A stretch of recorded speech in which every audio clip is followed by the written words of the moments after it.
नमस्कार, देश ऑनलाइन में आपका स्वागत है। क्या आप यकीन करेंगे कि जब बांग्लादेश का 1971 में जन्म हुआ तो ये सेक्युलर देश था, लेकिन भारत में पैदा हुए एक शख्स ने इसे संवैधानिक तौर पर मुस्लिम देश में बदल दिया। इस शख्स का जन्म कूचबिहार में हुआ था, जो पश्चिम बंगाल में है। वहीं वह बड़ा हुआ जब अंग्रेज देश का बंटवारा करके जा रहे थे। तब वह 17 साल का युवा था। उसका परिवार पूर्वी पाकिस्तान चला गया। इसके बाद वह सेना में भर्ती हुआ।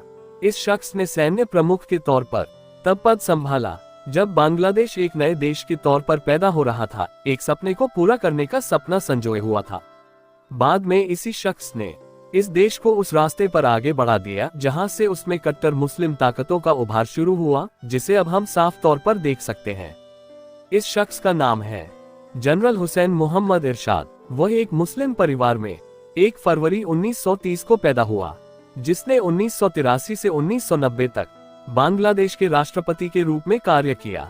उसी के नेतृत्व में देश में तख्ता पलट होकर एक सैन्य तानाशाही वाली सरकार बनी।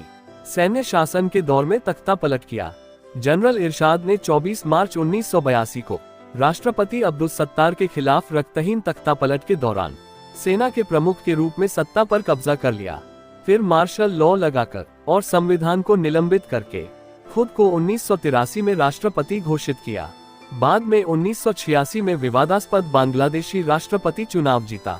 उसके शासन को सैन्य तानाशाही का युग माना जाता है। इरशाद ने 1990 तक राष्ट्रपति रहे। फिर खालिदा जिया और शेख हसीना के नेतृत्व में जब लोकतंत्र समर्थक विद्रोह करने सड़कों पर उतरे, तब उन्हें इस्तीफा देने के लिए मजबूर होना पड़ा। तब संसद ने सेक्युलर बांग्लादेश को बना दिया मुस्लिम राष्ट्र। ये इरशाद ही थे जिन्होंने 1989 में इरशाद ने संसद पर दबाव डाला कि वह इस्लाम को राज्य धर्म बनाए। जबकि मुजीबुर रहमान के प्रधानमंत्री रहने के दौरान जब नए बांग्लादेश का संविधान लिखा गया था, तब इसे धर्मनिरपेक्ष राष्ट्र यानी सेक्युलर घोषित किया गया था। बस यही बांग्लादेश की गाड़ी कट्टर इस्लाम की ओर चलनी शुरू हो गई। छुट्टी का दिन रविवार से शुक्रवार हो गया। इरशाद ने साप्ताहिक अवकाश भी रविवार से शुक्रवार कर दिया। उन्हीं के राज में धर्मनिरपेक्ष बांग्लादेश में मुस्लिम ताकतों को मजबूत करने के लिए जमात-ए-इस्लामी को फिर से जीवित किया। जमात वो पार्टी थी जिसने 1971 में बंगाली राष्ट्रवादियों के खिलाफ पाकिस्तान का समर्थन किया था। जब बांग्लादेश बना तो जमात के ज्यादातर नेता पाकिस्तान भाग गए थे। वो सैन्य शासन के साथ फिर वापस आने लगे। इरशाद ने भी इसे खूब प्रश्रय दिया। फिर इस्लामी ताकतें मजबूत होती गईं। इसके बाद बांग्लादेश में इस्लामी ताकतें मजबूत होती चली गईं। ये चीज अब साफ नजर भी आ रहा है।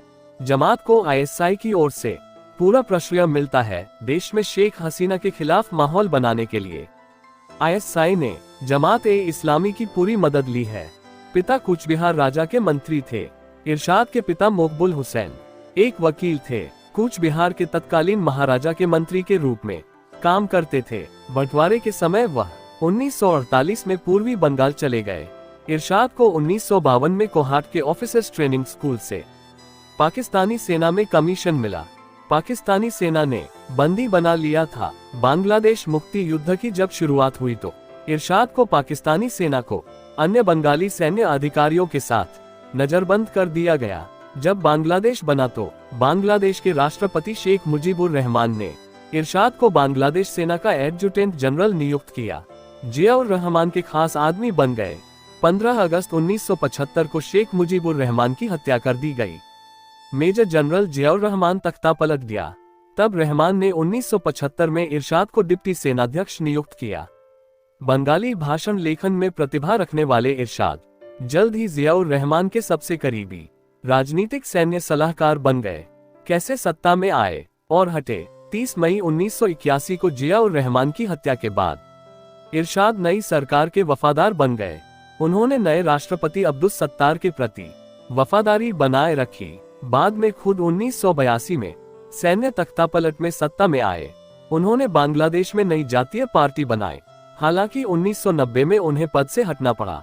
वो जेल में डाल दिए गए। वो भ्रष्टाचार के मामले में दोषी ठहराए गए। भ्रष्टाचार के मामले में 20 नवंबर 2000 को उन्हें सजा सुनाई गई थी।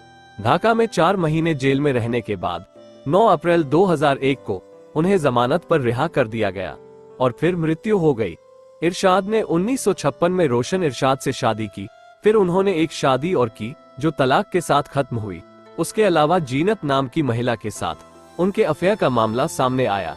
14 जुलाई 2019 को अस्पताल में इरशाद की मृत्यु हो गई।